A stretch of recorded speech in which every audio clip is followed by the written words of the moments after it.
खबर शामिल करते हैं चूनिया से। गुज़श्ता रोज चूनिया के सहाफ़ी राना खालिद महमूद पर तशद्दुद की वीडियो सोशल मीडिया पर वायरल हुई, जिसके बाद चूनिया समेत पंजाब भर की सहाफ़ी बरादरी की तरफ से पुरजोर मज़म्मत की गई।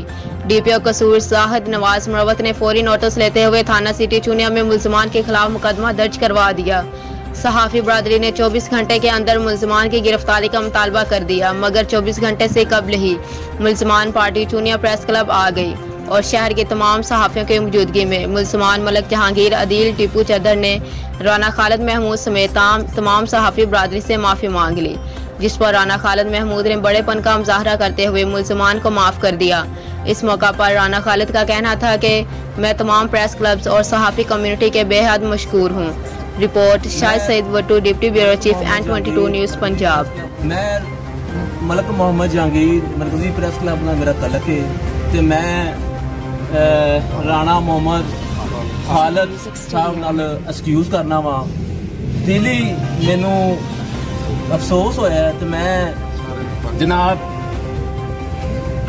माजरत करना जिन्हां दी दिलाजारी हुई है। मैं सराफी बरादरी दी मैं उन्होंने भी जनाब सारे साफी बरादरी नूं मैं अपोलोजाइज करना।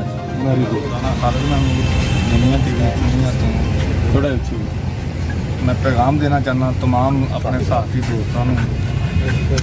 2-3 दिन पहले एक वीडियो वायरल हुई है जिंदे तशद्दुद कर रहे थे कि 2-3 लड़के मेरे नाल। वो वीडियो ते मेरे बड़े साथी दोस्तों ने मजम्मत की और मेरा भरपूर साथ दिता, जिन्हें अंदर मेरे इलाके दे चूनिया दे सारी सहाफ़ी बरादरी इकट्ठी हो गई।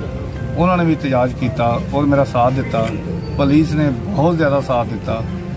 मैं सारिਆਂ ਦਾ शुक्रिया अदा करना कि अज उन्होंने वजह तो ये मेरे को आए ने। उन्होंने आके अपनी माजरत की। मैं इन्होंने दिली तौर पर माफ़